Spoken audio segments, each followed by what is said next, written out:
2013, né? Eu fico imaginando, eu tenho alguns sobrinhos e o primeiro sobrinho foi uma menina, ela nasceu e quando ela era bem pequenininha, ela ficava perguntando: tio, quantos anos eu vou ter no ano 2000? E isso foi em 89, 90 mais ou menos. E eu ficava fazendo as contas, no ano 2000 você vai ter tantos anos. Para mim era uma distância muito grande. Estamos em 2013, né? 13 anos já se passaram depois do ano 2000. Então é uma coisa impressionante como o tempo passa rápido, né? E eu não sei se você costuma fazer planos para o ano que começa, mas provavelmente se você faz isso, você também tem frustrações de não ter concluído algumas coisas que você se propôs a fazer durante o ano. E é normal, a gente faz planos e propósitos e às vezes algumas coisas a gente alcança, outras coisas a gente não alcança. Eu fiz algumas perguntas no início do culto. Onde você quer estar em 6 de janeiro de 2014? O que você gostaria de estar fazendo? Gostaria de estar morando no mesmo lugar, na mesma casa, na mesma faculdade ou enfim, fazendo coisas diferentes ou o que você gostaria de estar fazendo? Se nós não tomarmos uma posição, não fizermos a coisa, caminhar nessa direção, a gente não alcança, porque nada cai do céu no nosso colo se a gente ficar de braços cruzados, né? E essa manhã a gente quer fazer um espaço entre nossa série de estudos que nós temos do livro de Mateus, quando nós estudamos as bem-aventuranças. Nós vamos voltar às bem-aventuranças no próximo domingo, mas esse domingo, aliás, eu quero compartilhar com vocês alguns princípios que nós podemos tirar de 1 Coríntios, capítulo 1, versículo 4 a 9. Se você tem sua Bíblia, é importante que você abra, para que a gente possa tomar algumas notas desse texto, porque ele pode te ser útil durante esse ano. Eu acredito que nós falamos muito sobre graça de Deus, nós falamos sobre fidelidade de Deus, mas poucas vezes nós paramos para pensar sobre a extensão da fidelidade e da graça de Deus, sobre até onde ela vai, o que ela significa, quais são os impactos que ela pode trazer em nossa vida. E como eu comecei essa manhã, nós somos dependentes de fidelidade, todos nós. Citei o exemplo do ventilador. Se você acorda de manhã, no calor do Rio de Janeiro, você liga o ventilador ou o ar-condicionado, você depende da fidelidade de alguém, de um funcionário da companhia de eletricidade que fez o trabalho dela para que a eletricidade chegasse até você. E você pudesse, então, ligar o botão e o ventilador ou o ar-condicionado funcionasse. E assim nós precisamos acreditar da fidelidade de um mecânico que consertou o nosso carro, e você vai botar ele na estrada para viajar, você tem que confiar nele. Na fidelidade dos supermercados que estão abastecendo com os produtos que você precisa. Nós vivemos e dependemos da fidelidade. Agora, quando ela chega na fidelidade de Deus, a gente acaba não pensando muito o que isso significa, quais são as implicações dela em nossa vida. E eu quero compartilhar, então, com vocês esse texto de 1 Coríntios, capítulo 1, versículo 4 a 9. Começa dizendo assim, o subtítulo, que não é Bíblia, que alguém colocou lá só para fazer a separação do texto, ele diz a gratidão de Paulo. Isso não existe no que Paulo escreveu, mas alguém resolveu fazer uma divisão lá e escreveu a gratidão de Paulo. Sempre dou graças a Deus por vocês, por causa da graça que lhes foi dada por Ele em Cristo Jesus. Pois nele vocês foram enriquecidos em tudo, isto é, em toda palavra, em todo conhecimento, porque o testemunho de Cristo foi confirmado entre vocês, de modo que não lhes falta nenhum dom espiritual, enquanto vocês esperam que o nosso Senhor Jesus Cristo seja revelado. Ele os manterá firmes até o fim, de modo que vocês serão irrepreensíveis no dia de nosso Senhor Jesus Cristo. Fiel é Deus, o qual os chamou à comunhão com seu Filho Jesus Cristo, nosso Senhor. Essa pergunta sobre o ano de 2013, talvez, eu li hoje no jornal, e as previsões já começam, né? Um já disse, 2013 será muito pior que 2012, já começam as previsões. 2012 todo mundo vivia na expectativa do dia 21 de dezembro, que o mundo acabaria. E assim sempre vai ser. Enquanto houver o ser humano sobre a terra, nós vamos ter previsões, alguns positivos, outros negativos. Mas no início do ano já começam a dizer que o ano de 2013 será um pouco pior. Mas o que esse texto tem a ver com o nosso com a nossa expectativa do ano de 2013. O versículo 4, aliás, se você olhar no início, ele introduz o texto, ele diz: fiel é Deus. Eu, pessoalmente, acredito que esses versículos nos mostram algumas formas da fidelidade de Deus a nós. E quando nós lemos a introdução desse versículo 4, Paulo nos dá uma boa lembrança. Ele nos lembra de alguma coisa que pode parecer estranho, porque ele está dizendo: dou graças a Deus por vocês. Por vocês quem? Ele está escrevendo a uma igreja em Corinto. E essa igreja tinha todos os problemas que você possa imaginar. Em primeiro lugar, eles não gostavam de Paulo. Eles disseram: Paulo, quem é você? Você não é apóstolo, você não andou com Jesus. Quem é você? Eles questionaram o apostolado de Paulo. Eles tinham imoralidades dentro da igreja. O primeiro livro de Coríntios, Coríntios capítulo 1, mostra que havia uma imoralidade tal na igreja que nem entre os que não eram da igreja faziam. Então, era uma igreja problemática, se afastaram dos princípios de Deus, viviam uma vida dissoluta, mas ele deu graças. Não porque ele estava feliz pelos problemas deles, mas por causa do que Deus tinha feito através deles, que estava fazendo através deles e iria fazer através deles. E isso é muito importante para nós, para início de ano, quando nós olhamos aquilo que Deus já fez, aquilo que está fazendo e o que vai fazer em nossa vida.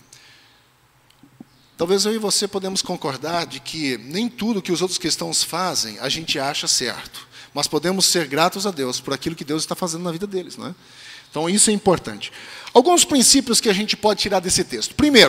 O primeiro princípio é que nós todos somos enriquecidos pela graça de Deus. No versículo 5 você vê a seguinte frase: pois nele vocês foram enriquecidos. Se alguém é enriquecido, ele é feito rico, não é verdade? Ele é feito rico, é dada riquezas a ele. Somos informados de que somos enriquecidos por ele. Isso Paulo está falando à igreja de Corinto, mas nós podemos pegar como inferência nós mesmos, porque fomos resgatados por Cristo. Então somos enriquecidos nele, nós somos feitos ricos. E é uma coisa inclusiva, não é uma coisa específica de uma parte só. Em todos os aspectos, ele diz: em tudo vocês foram enriquecidos. Então nada da sua vida, nenhuma área da sua vida fica intocada dessa riqueza que Deus quer nos abençoar. Não estou falando aqui de finanças. Nem o texto não se trata de finanças. O texto está falando de outras coisas, mas de enriquecimento, quando Deus quer transformar a nossa vida de conformidade com aquilo que Ele deseja e planejou para nós. Então todas as áreas da nossa vida são englobadas, nenhuma fica fora. Sua família, seu trabalho, seus filhos, quem você é, seu caráter, tudo isso está envolvido no enriquecimento que Ele nos quer dar. Nenhum aspecto de nossa vida fica de fora. Eu acho que você já ouviu falar de histórias de pessoas que eram ricas, mas que não reivindicaram a riqueza delas. E nós, como cristãos, nós somos ricos, mas não reivindicamos isso. Nós vivemos uma vida medíocre às vezes. E Cristo diz que veio trazer uma vida abundante, não medíocre, uma vida na totalidade. Mas a maioria dos cristãos não vive essa vida na totalidade, porque ainda não aprendeu a perceber que é rico em Cristo. Somos ricos, enriquecidos em todas as áreas da nossa vida. Reivindique isso nesse ano de 2013. Viva como um verdadeiro filho de Deus. Busque caminhar nos princípios do Senhor. E vai descobrir a riqueza dessa vida. O segundo ponto, o segundo princípio que a gente acha nesse texto é que também nós somos confirmados pela sua graça. Versículo 6. Olha só o que ele diz: porque o testemunho de Cristo foi confirmado entre vocês.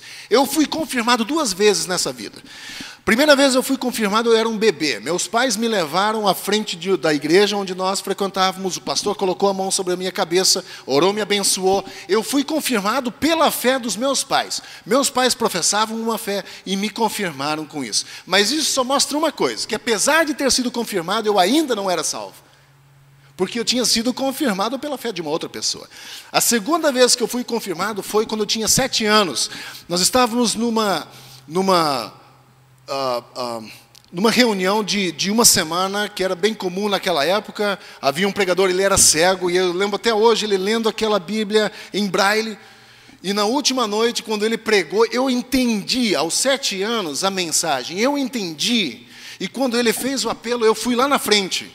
Foi a segunda vez que eu fui confirmado, só que agora com uma diferença, porque eu entendi que agora eu tinha, através de Jesus Cristo, a salvação.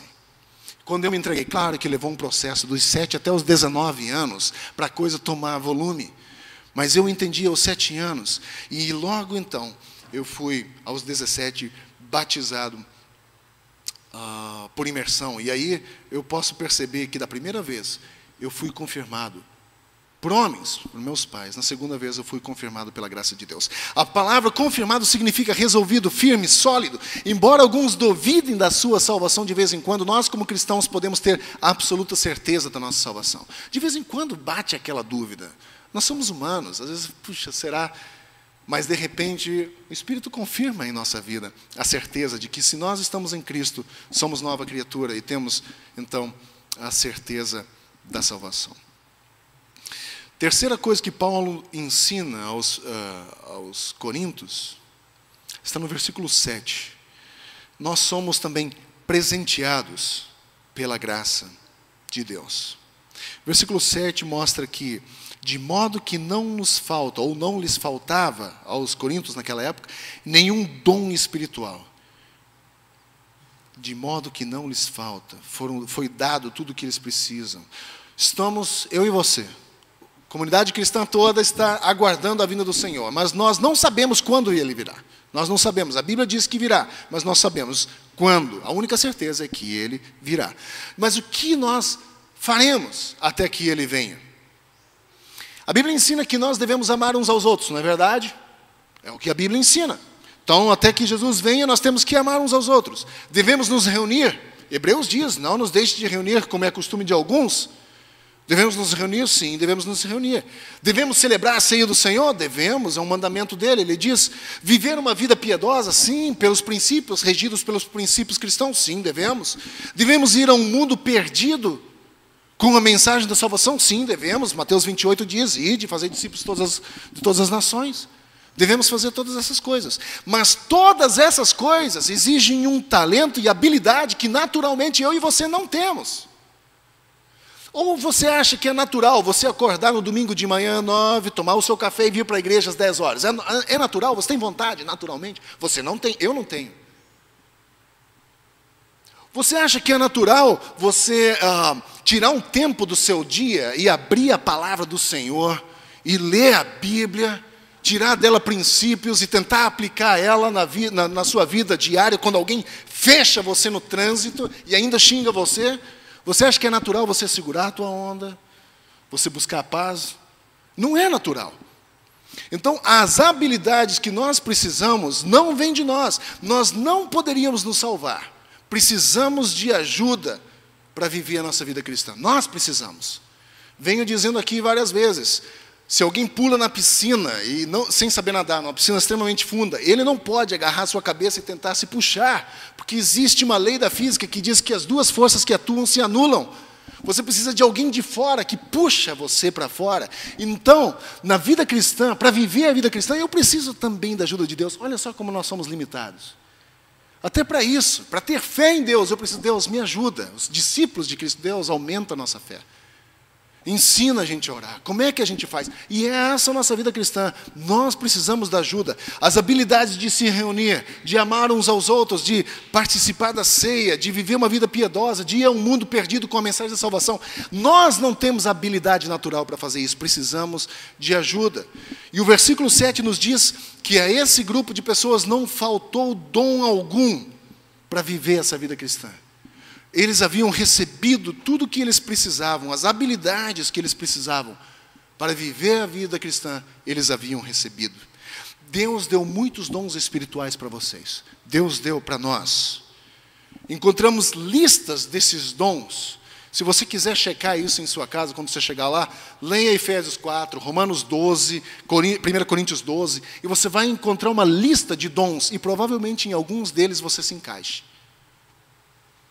Existe aqui nessa manhã, entre nós, dons que não estão sendo usados, mas Deus deu a você.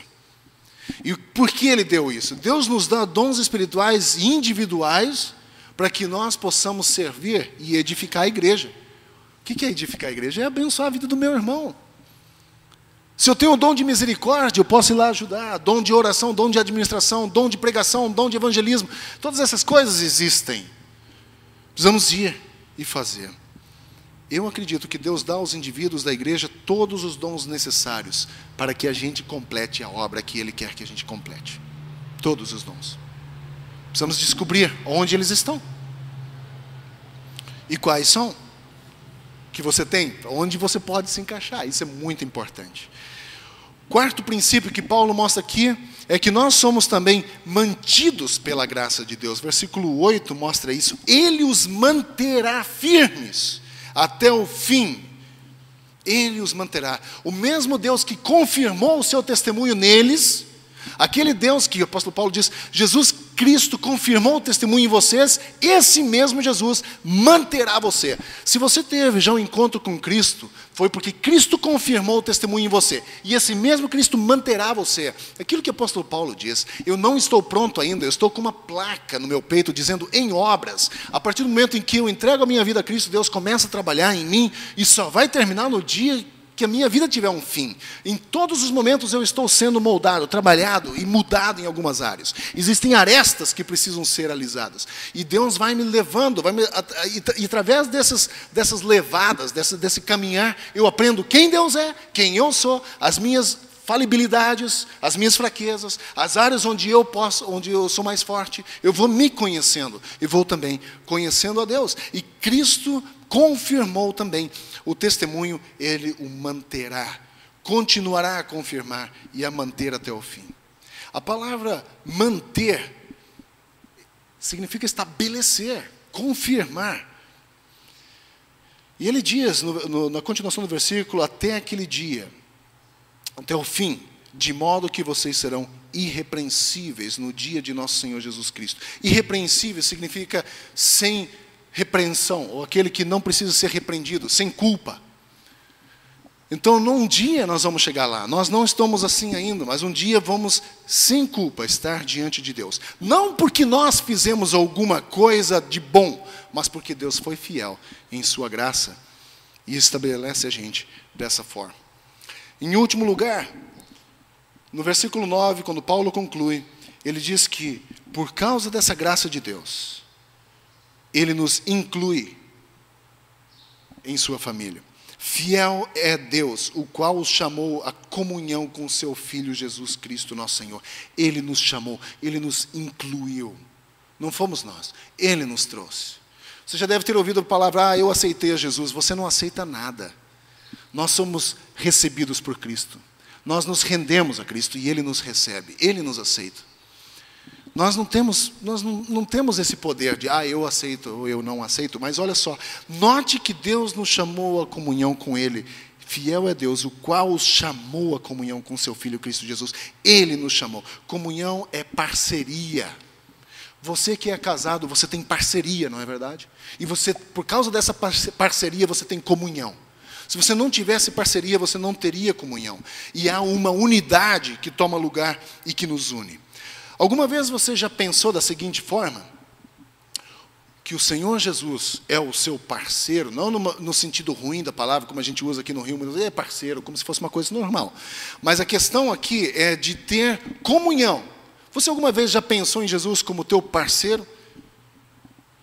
Talvez um sócio sênior da sua vida?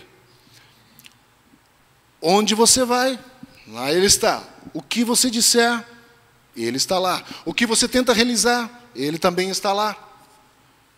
Quando você sente dor, Ele também sente. Quando você ama as coisas certas, Ele também ama. Já pensou nisso? Agora, se Jesus está aqui, por que não deixá-lo ser também o parceiro sênior do controle da sua vida?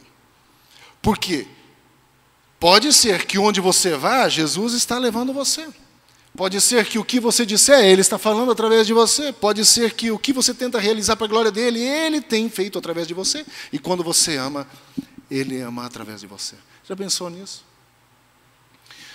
Voltando àquilo que a gente começou no início, onde você quer estar em 6 de janeiro de 2014? O que você pretende, durante esse ano de 2013, realizar que faça diferença? Onde você quer estar? Já pensou nisso? Eu não sei o que 2013 tem para nós. Eu não sei o que tem reservado para nós. Talvez muitos de nós não chegarão a 6 de janeiro de 2014. Pode parecer bastante negativo, mas é uma realidade. A única coisa que eu sei é do agora. Estou vivo nesse momento. Daqui a pouco eu já não sei mais. Então, planos, sim, precisamos fazer. Metas, sim, precisamos traçar metas. Precisamos fazer. Deus nos mandou fazer isso. Provérbios é muito claro, ele diz, olha, o homem faz planos, mas a resposta certa vem do Senhor. Deus vai dizer se esses planos vão acontecer ou não. Precisamos ter essa humildade de reconhecer que Deus é muito maior do que nós, do que a nossa vontade, do que o nosso desejo de fazer a diferença. Deus é muito maior. E seria muito importante que nós, como seres humanos, nos permitíssemos a chegar diante do Senhor e reconhecer que Ele é muito maior. Volto a dizer, eu não sei o que vai acontecer nesse ano de 2013. Mas uma coisa eu sei, Deus é fiel. Deus é. E se Ele diz que vai acontecer, vai acontecer. Eu posso prometer um monte de coisas, das quais eu não tenho certeza. Nem sei se eu teria forças o suficiente para cumprir. A gente faz um monte de promessas. Promessas de regime, promessas de mais exercício, promessas de... A gente faz um monte dessas coisas. Mas a gente não sabe se vai cumprir. Tem preguiça no processo, tem circunstâncias no processo. Mas quando Deus diz que vai, Ele vai fazer. E eu quero, nessa manhã, voltar a ler de novo o texto que nós começamos aqui, logo no início, Lamentações capítulo 3. E esse texto tem esse nome justamente por causa de Jeremias, que ele é conhecido pelo codinome de profeta chorão, porque esse homem chorava, reclamava, parecido com a gente, mas ele era chorão mesmo. E no capítulo 3 ele começa, se você pode ler isso em casa, mas ele começa a listar só coisas ruins. Porque isso aconteceu, tirou minha paz. Mas no versículo 22, ele para e faz o seguinte: graças ao grande amor do Senhor é que nós não somos consumidos, pois as suas misericórdias são inesgotáveis. Renovam-se a cada manhã, grande é a sua fidelidade. Graças ao grande amor do Senhor é que não somos consumidos, pois as suas misericórdias são inesgotáveis. Renovam-se cada manhã, grande é a sua fidelidade. Versículo 22 e 23 de Lamentações, capítulo 3. Mas o texto que talvez deveria direcionar a nossa vida nesse ano é o versículo número 24. E ele diz o seguinte: digo a mim mesmo, Jeremias falando, o chorão, o reclamão, digo a mim mesmo, a minha porção é o Senhor, portanto, nele porei a minha confiança. Versículo 24, a minha porção é o Senhor, portanto, nele porei a minha confiança. Talvez eu tenha colocado confiança demais no meu próprio entendimento, na minha inteligência, nas metas e planos que eu tenho traçado para a minha vida. Eu acho que é importante, volto a dizer, que nós tenhamos metas e planos. Porém, nós precisamos ter a noção de que a nossa porção mais importante é o Senhor. E é Ele que devemos, sim, colocar a nossa confiança. Davi fala, muitos confiam em carros e cavalos, mas eu confio no Senhor. E essa deveria ser o princípio, esse deveria ser o princípio pelo qual nós caminhamos. A nossa porção maior deveria ser o nosso Senhor, não ser o nosso emprego que nos garante o sustento. É um bem que nós temos e devemos preservar ele, mas não deveria ser a porção maior. O nosso carro, o nosso status, a nossa porção maior deve ser o Senhor e colocar sim nele a nossa confiança ou a nossa esperança. Em que você tem colocado a esperança no ano passado? Nós podemos, nesse ano, mudar algumas coisas que se configuraram ineficientes no ano passado. Nós podemos mudar agora, nós podemos ter outros tipos de atitudes. Vamos orar agradecendo ao Senhor. Querido Deus, louvamos ao Senhor por essa manhã, esse culto de celebração, esse ano de 2013 que começa para nós como igreja a partir de hoje. Nós agradecemos ao Senhor pela oportunidade que temos de ver um novo ano começar. Que seja também um novo ano de expectativas novas para a nossa vida, de conhecimento do Senhor, de dependência do Senhor. Que também possamos consertar coisas que não deram certo no ano passado, mas que possamos fazer diferente nesse ano e precisamos da tua ajuda para isso. Pedimos que o Senhor nos abençoe e rogamos nessa manhã que a graça do Senhor Jesus, para que o amor de Deus o Pai, a comunhão e consolação do Espírito Santo seja conosco hoje e sempre. Oro isso em nome de Cristo. Amém. Deus abençoe você, vá em paz, mas não sai daqui antes de abraçar todas as pessoas. Deus abençoe.